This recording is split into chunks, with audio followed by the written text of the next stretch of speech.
Right now, you know what happens. There's no beep. So normally at this point I would tell you, okay, well, if it's still not beeping, one of the three remaining components are faulty.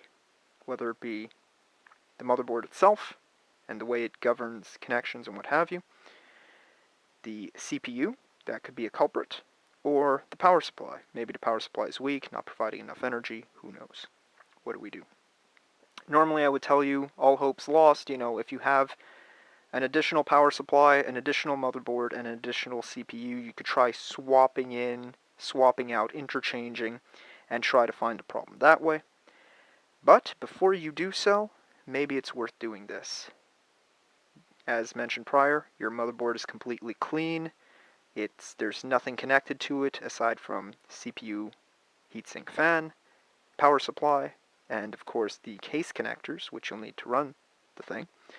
Try this. I've learned this recently. Oh, you know what? just for safe. Just for safe. Module.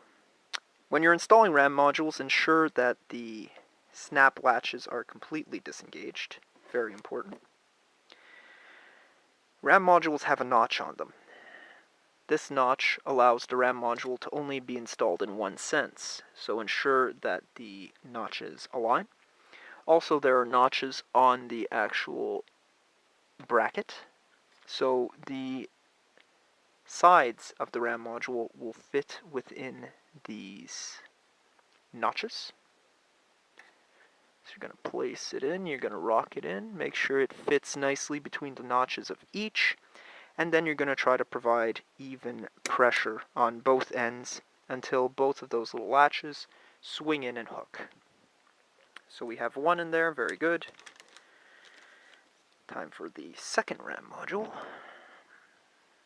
Make sure the notches align. See, for example, if I placed the RAM module as so, as you can tell, the notches would not align. And since the notches don't align,